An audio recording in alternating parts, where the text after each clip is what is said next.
में कहते हैं कि साल भर तो नहीं पीते लेकिन होली में पी ऐसे। हाँ, तो ये होली पीने के लिए नहीं है, ये उत्साह मंगल है। देखो लोक में होली त्योहार क्यों मनाया जाता है, आप जानते हो क्यों मनाया जाता है? परम भक्तराज प्रहलाद जी का उत्सव है ये।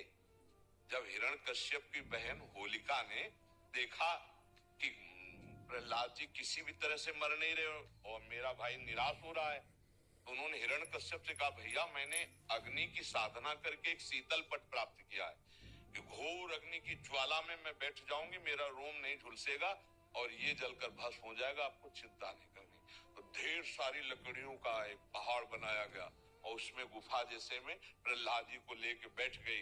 वो अग्नि को सिद्ध की हुई थी, पीत जो वस्त्र था ऐसे ओढ़ ले तो अग्नि छुएगी नहीं और प्रहलाद जी भस्म हो जाएंगे, ऐसा पक्का इरादा। आग लगी, ताकर दूत अनल जे सिरजा, जरा नसो ते कारल गिरजा। भगवान ने ही तो दायिका शक्ति अग्नि को दी है, तो ऐसी हवा चली कि वो संभाल ही नहीं पाई, प्रहलाद जी को पकड़े थी। पीत पट जो था अग्नि पट शीतल, वो प्रहलाद जी के ऊपर आ गया और ज्वाला ऐसी बड़ी कि जलकर भस्म हो गई।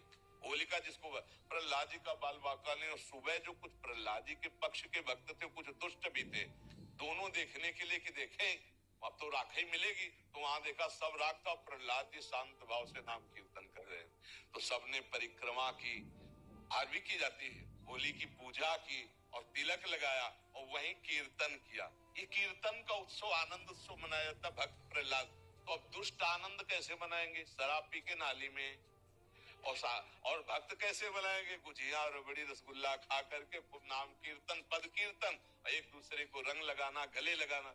और दुष्ट कैसे लगाते हैं, हाँ दुष्ट लोग शराब पीते, नाली क्योंकि और ऐसी गंदी गंदी चीजें नहीं, वो कोयला मुंह में लगा, ऐसी होली नहीं खेलनी चाहिए। वो हिरण्यकश्यप के पक्ष के लोग होते हैं, हाँ प्रहलाद जी के पक्ष के परस्पर लगा के चरण छू के एक दूसरे के घरों में जाते, पद गायन करते, होली के लिए करते। तो हमारी सबसे प्रार्थना है कि गंदी होली मत खेलना, कोई नशा मत करना, शराबाज, खूब अच्छे अच्छे पदार्थ बनाओ, खाओ पियो और एक दूसरे को रंग लगाओ, होली उत्सव मनाओ। लेकिन ऐसे गंदी बात, ऐसे गंदे लोगों का कि होली के पर्व पर हम सबसे प्रार्थना करते हैं कि कोई भी व्यसन किसी तरह का ना किया जाए। ये मांगलिक भक्त उत्सव है, भक्तराज प्रहलाद जी के उत्सव में हम ये होली का उत्सव मनाते हैं। इसका रहस्य है भक्तराज प्रहलाद का उत्सव।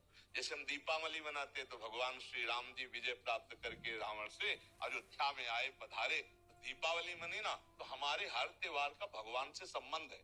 भारतीय संस्कृति का जो त्योहार है वो भगवान से संबंध रखता है। तो भगवान से संबंधित त्योहार में मैं राक्षसों वाली बातें क्यों करे, ये राक्षसी बातें, शराब पीना, एक दूसरे को मारना पीटना, गाली, किसी भी एक नाम को पुकारा उसका बेड़ा पार हो गया। सब साक्षी हो इसके, हरि कृष्ण राधा, जो नाम चाहो पुकार के देखो, अभी एक बार कोई फर्क पड़ा, कोई फर्क नहीं पड़ा।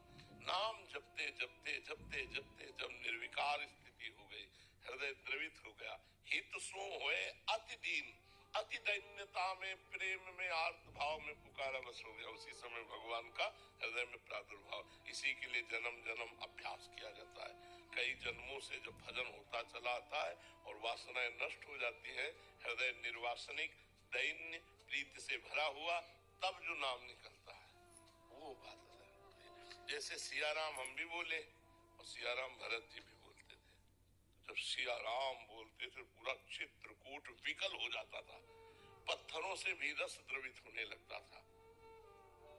हम भी राधा बोलते हैं और हरिवंश महाप्रभु भी राधा बोलते थे, हम भी कृष्ण बोलते हैं, चैतन्य महाप्रभु भी कृष्ण बोलते थे। तो हमारा अभ्यास और स्वाद वो अभी जागतिक है, उनका अभ्यास और स्वाद दोनों भागवतिक है। तो जब हमारा चिंतन भागवतिक भगवदाकार वृत्ति हो जाएगी, आर्त भाव होगा और दैन्य होगा, तो कोई एक नाम उच्चारण करो, उनके सब अनंत नाम है, अनंत नामों में कोई भी एक नाम उच्चारण करो, उसी से भगवत प्राप्ति हो जाएगी। समझे?